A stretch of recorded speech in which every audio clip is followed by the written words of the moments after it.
War is remembered in battles, in medals, in the monumental events that dominate history books. But there is another record, quieter, smaller, yet infinitely more human.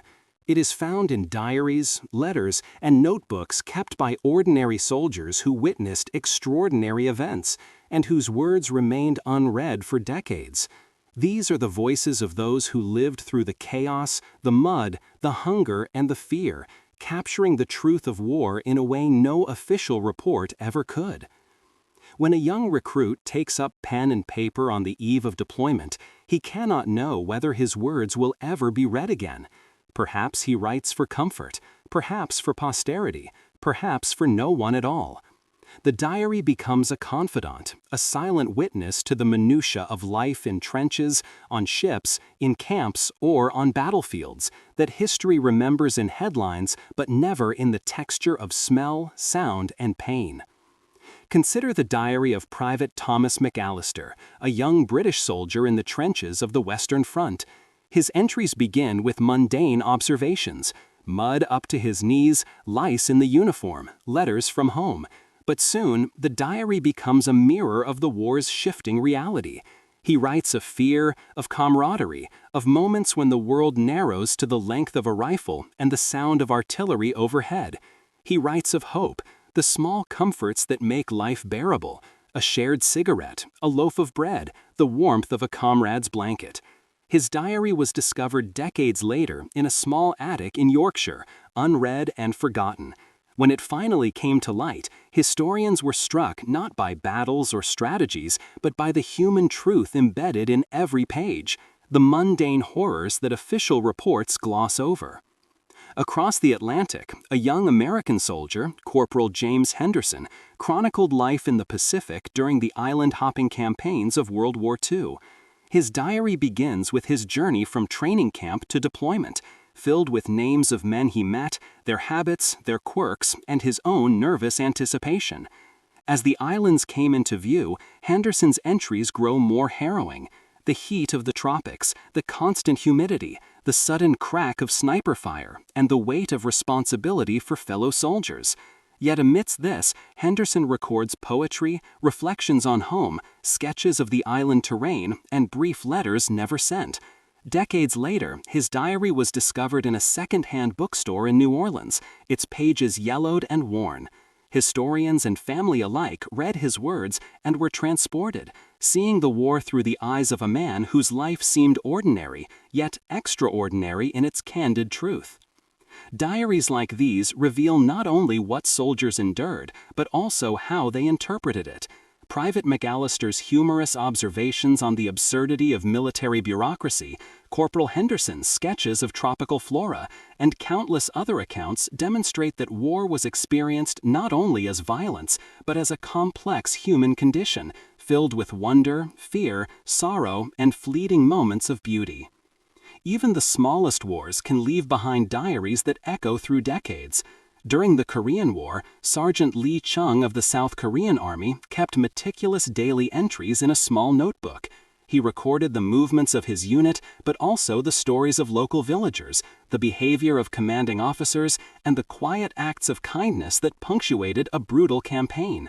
His diary remained hidden in a family home until it was discovered by a university archive in the 1990s. Scholars marveled at the depth of observation and the intimate portrayal of wartime life that official histories had overlooked. The act of diary keeping itself is remarkable. It requires courage, honesty, and a desire to preserve truth for a future audience that may never arrive. Soldiers often write in secrecy, under the risk of reprisal if personal reflections contradict official orders or ideology.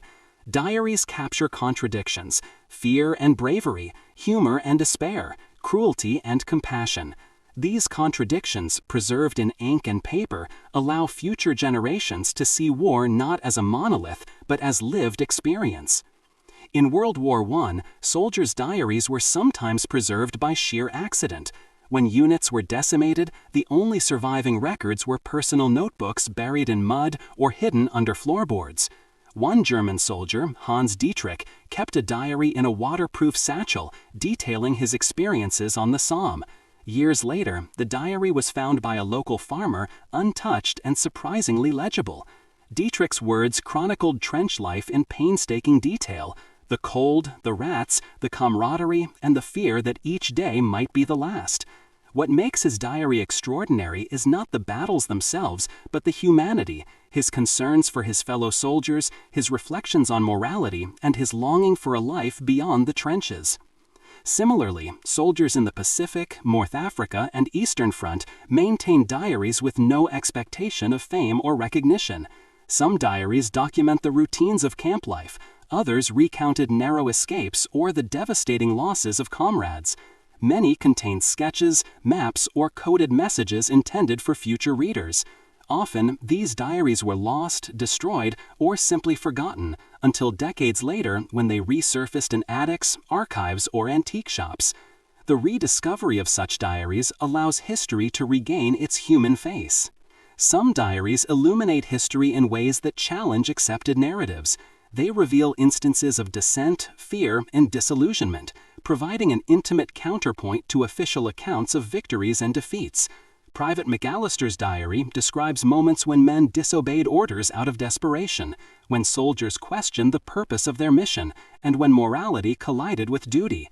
Henderson's diary exposes the psychological toll of sustained combat in jungles and islands, showing that courage is inseparable from vulnerability. These personal reflections are often absent in historical records, yet they are crucial to understanding the true nature of war. The discovery of diaries decades later has a profound impact not only on historians, but also on families. Relatives learn new truths about ancestors, gaining insight into the people behind the names. They encounter the struggles, fears, and hopes that are rarely captured in photographs or official reports.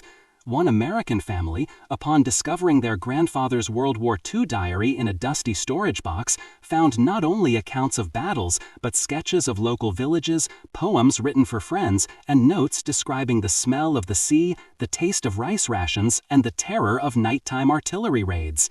These personal details bridge generations, transforming abstract history into lived experience. As decades passed, the diaries, unearthed from attics, basements, and forgotten trunks, began to accumulate into a chorus of voices long silenced by time. Each diary offered a unique perspective: the anxious scribbles of a young conscript in the French army, the careful, almost clinical notes of a medic documenting every wound and death he witnessed, the poetic reflections of a soldier in North Africa who marveled at the desert's endless horizons, even as bullets whistled overhead. Together, these writings painted a picture of war that was intimate, chaotic, and deeply human, far removed from the sanitized accounts preserved in military archives. One particularly striking example comes from Lieutenant Erich Vogel, an officer in the German army stationed on the Eastern Front. Vogel's diary, discovered in 1987 by a historian sorting through the remnants of a rural estate in Poland, was filled with meticulous entries tracking troop movements, weather conditions, and supply shortages. Yet interspersed with these operational details were deeply personal notes: his guilt over the suffering of civilians, the letters he wished he could send to his family but never did, and his quiet wonder at moments of unexpected beauty: a sunrise over the frozen plains, a fox moving silently through the snow. For decades, these reflections lay unread, yet they capture a dimension of the war that official reports could never convey. In the Pacific Theater, the diaries of Private Kenji Tanaka, a Japanese soldier conscripted late in the war, revealed an entirely different perspective. Tanaka wrote in cramped handwriting on scraps of paper, often under the threat of enemy patrols or aerial bombardments. He chronicled the exhaustion of forced marches through dense jungle, the terror of sudden ambushes, and the camaraderie that developed among soldiers facing death together. His entries also reveal his inner conflicts: his struggle to reconcile duty with conscience, the yearning for home, and the quiet moments of levity that kept morale alive. Decades later, his grandson discovered the diary while cleaning the attic of the family home, and its contents provided a window into the personal cost of war that textbooks never offered. Not all diaries were kept with the expectation of posterity. Many were private experiments in survival, tools to maintain sanity amidst the chaos. Corporal Samuel Greene of the American 101st Airborne, writing during the grueling days of the Battle of the Bulge, recorded conversations, sketches, and impressions of the snow-covered forests. When he ran out of paper, he scribbled on ration wrappers, cigarette boxes, and even fragments of maps. Greene's diary was discovered decades later, preserved in a rusted tin box he had buried beneath the floorboards of a cabin near Bastogne. His notes reveal moments of humor amidst terror, strategies devised on the fly, and the profound sense of isolation experienced in a battle that tested both body and mind. The preservation of these diaries was often accidental yet fortuitous. Private Marie Dubois, a French resistance fighter, wrote extensively in a small leather-bound notebook during the German occupation.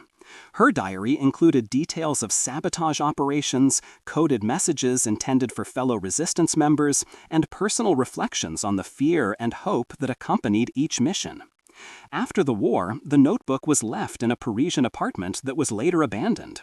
It remained untouched for 40 years until a historian stumbled upon it during renovations. The diary's rediscovery illuminated not only the courage of resistance fighters, but also the profound emotional and psychological toll exacted by living under constant threat. Across continents and conflicts, these diaries share common threads. Soldiers record what matters to them, the people they fight alongside, the small comforts that make survival possible, the ethical dilemmas that haunt them, and the fleeting moments of beauty or humanity they encounter in the midst of destruction. They write because they must, because silence is intolerable, and because paper provides a semblance of control over chaos. When these diaries remain unread for decades, their eventual discovery carries a dual weight.